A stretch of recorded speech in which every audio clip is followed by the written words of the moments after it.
Men Mamedov Shohrux 1998-yil Qashqadaryo viloyati Mirishkor tumanida tug'ilganman. Hozirda 27 yoshda. Paralimpiya qo'mitasi sportchisi sanalaman. Bolaligim asosan qishloqda o'tgan, sho'x bola bo'lganman. Ko'chalarda futbol o'ynab, dalada ot minib, ashna yurganman. 15 yoshimda edim. O'shanda o'rtog'im bilan dalada ot choptirib yurganmiz. Otdan yiqilib tushganman. O'shanda qo'lim tagimda qolgan, boshim ham bilmayman yerga tekkanmi, qo'lim singan, ko'zim ko'rishi ham pasayib ketgan, ancha qop-qorong'i bo'lib qolgan ko'z oldim. O'zimga kelganimda qo'limda og'riq sezganman. Uydagilarni chaqirishib, больницаga olib borishgan. Ular qo'limni davolashga e'tibor qaratishgan, ko'zim nima bo'lganini uni bilishmaganda, yaxshi bo'ladi, o'ziga keladi deb o'ylaganman. 2-3 kunda shunday yaxshi bo'ladi, birosta yiqilganim sababli shunday bo'lyapti deb o'ylaganman. Keyin ko'zim ko'rsatishgan, to'rtparda ko'chgan, o'shanda to'rtparda yirtilishi bo'lgan deb doktorlar shunaqa tashxis qo'yishgan. Men o'zi yoshlikdan harbiy bo'laman deb juda sho'x bola bo'lganman. Endi ko'zim anaqa bo'lib qolgandan keyin ancha uyda o'tirib qolganman, hech qayerga chiqmasdan odamovi bo'lib qolganman, faqat uyda. Keyin og'aynilarim sekin-sekin oldimga kelib dalda bo'lishgan, uydagilarim, aka-ukalarim. Sportga oldindan o'zi sportga qiziqib yurardim.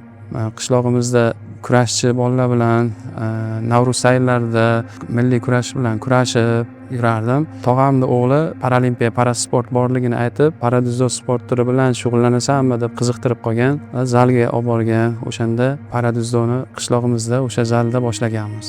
Dizdo sport turi borligini bilardim. U paradizdo sport turini o'sha borligini aytgandan keyin qiziqib, shu sport turi haqida ma'lumotlar qidirganmiz internetdan.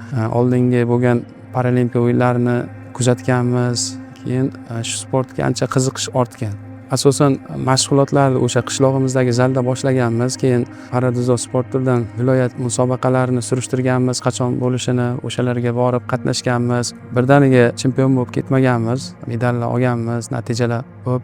Keyin respublikaga kelganman 2021-yil 73 kilogramda. O'shanda Tokio paralimpiya o'yinlaridan keyin J1 klassi, o'sha ko'zi ojizlar отдельно kurashadigan bo'lgandi. 73 kilogramda birinchi o'rinda olib terma jamoaga qabul qilinganman.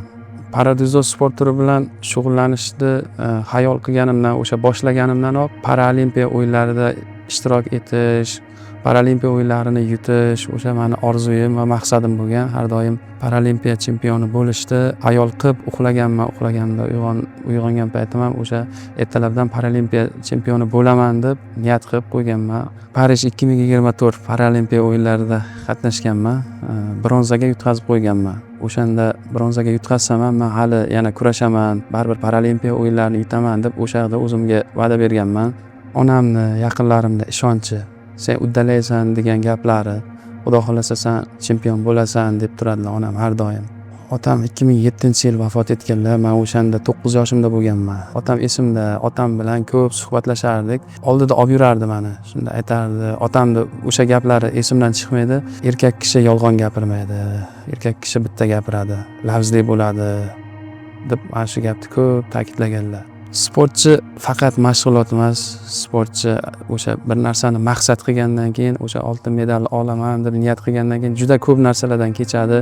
O'sha to'y hasham, tadbirlar, tanish bilishlar bilan uchrashishlar, ota-onasini oldidan uzoqda, bolalarini oldidan uzoqda mashg'ulotlar, qolaversa travmalar bo'ladi sportda. Faqat musobaqada chiqib kurashish emas, ungacha bo'lgan jarayonlar, ves qaytarish, ancha murakkab sportchilarning hayoti ham.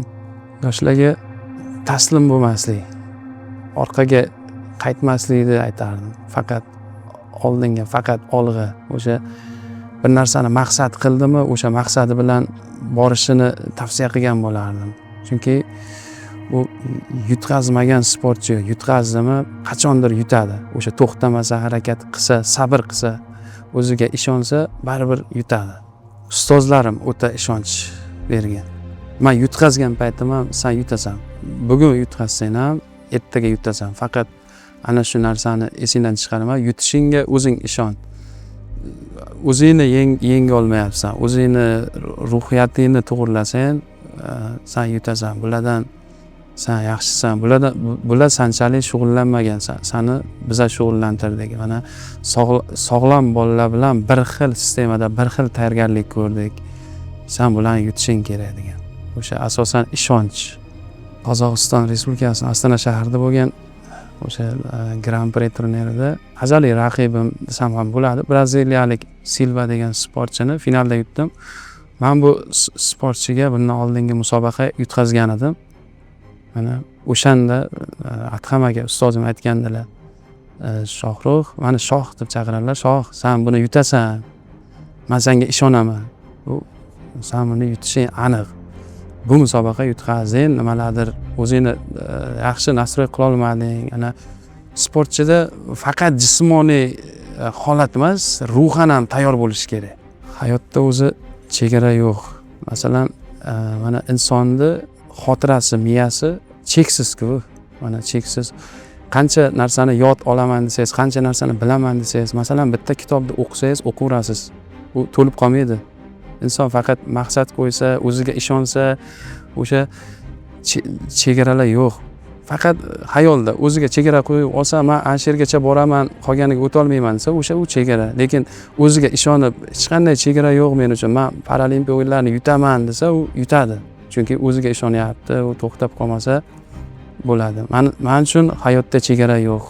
Chunki o'sha yutqazgan soperniklarimda ham yutganman. O'sha o'zimni ishontira olishim orqali yutganman deb o'ylayman.